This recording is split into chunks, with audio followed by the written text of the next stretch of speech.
La méchanceté. On s'est tous déjà posé la question, n'est-ce pas? Ça nous fascine autant que ça nous terrifie. Mais et si son origine n'était pas du tout là où on l'imagine? Si elle venait d'un endroit complètement inattendu? C'est ce qu'on explore aujourd'hui. La racine très surprenante de l'envie de nuire. Alors attention, ça va peut-être secouer quelques idées reçues. La source de la méchanceté, ce n'est pas une faiblesse, ou un manque, ou un défaut. En fait, c'est une force. Une capacité qu'on considère même comme l'une des plus belles qualités humaines. Ça paraît complètement dingue, hein, mais on va voir ça ensemble. Tout part d'un paradoxe. Un paradoxe assez fou. Pour être capable du pire, il faut d'abord être capable du meilleur. C'est l'idée centrale, et elle va vraiment à l'encontre de tout ce qu'on croit savoir sur le sujet. Et cette fameuse capacité, c'est l'empathie.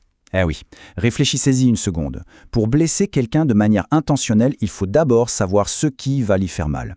Il faut être capable de se mettre à sa place pour viser juste.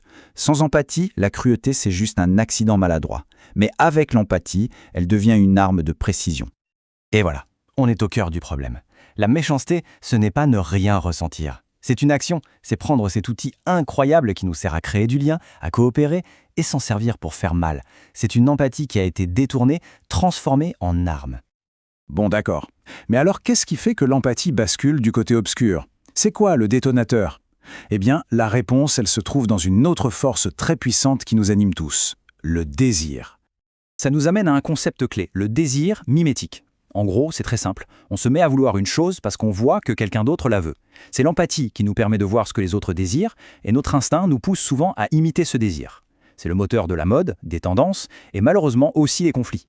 Et là, la mécanique est presque inévitable. Étape 1, grâce à l'empathie, je vois ce que l'autre désire.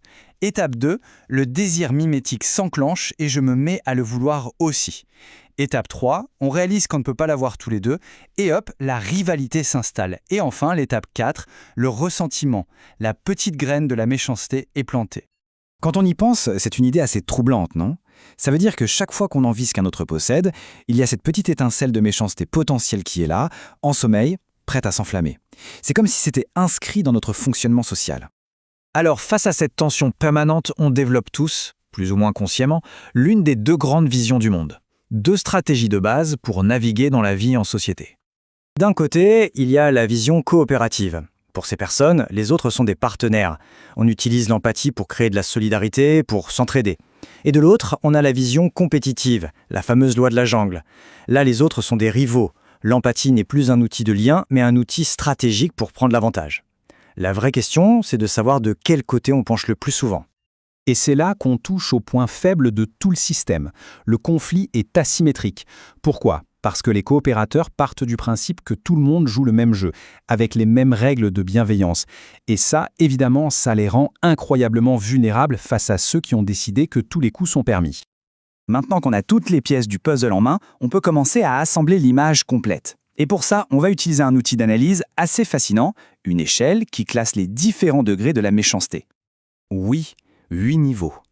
Ça va de la simple envie passagère, presque anodine, jusqu'à une forme de méchanceté si profonde qu'elle devient l'identité même de la personne. C'est une progression fascinante et un peu effrayante à la fois. Alors la voici, cette fameuse échelle. On part du niveau 0, inexistant, logique. Puis on monte vers des choses qu'on connaît tous. Le niveau 1, l'envie.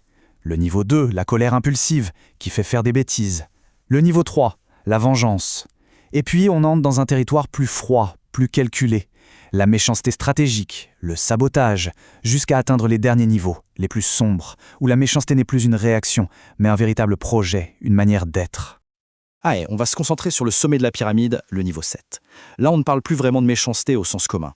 On est ailleurs. C'est la forme la plus pure et sans doute la plus inquiétante du mal. Des parasites sociaux dans une espèce coopérative. La formule est juste parfaite. Un prédateur dans la jungle, c'est violent, mais au moins c'est franc. Le parasite, lui, est bien plus pervers. Il ne se présente pas comme un ennemi. Au contraire, il vit au cœur du système. Il se nourrit de la confiance des autres pour mieux les détruire de l'intérieur. Le portrait robot de ce niveau 7, franchement, ça fait froid dans le dos. C'est quelqu'un qui a une empathie cognitive parfaite. C'est-à-dire qu'il sait exactement ce que les autres ressentent, ce que les fait souffrir, ce que les fait espérer. Sauf qu'il n'a aucune empathie affective. Il s'en fiche complètement. Aucune culpabilité. Les autres ne sont que des objets, des outils. C'est une combinaison absolument terrifiante. L'intelligence émotionnelle d'un sage et le cœur d'une pierre. On termine donc avec cette grande question. Si l'empathie est la condition nécessaire pour vivre ensemble, pour coopérer, mais qu'elle est aussi la condition nécessaire à la pire des méchancetés, alors est-ce que cette méchanceté est juste une anomalie, un bug dans le système, ou est-ce que c'est le prix inévitable à payer pour notre incroyable capacité à créer du lien ? C'est une pensée qui laisse à réfléchir.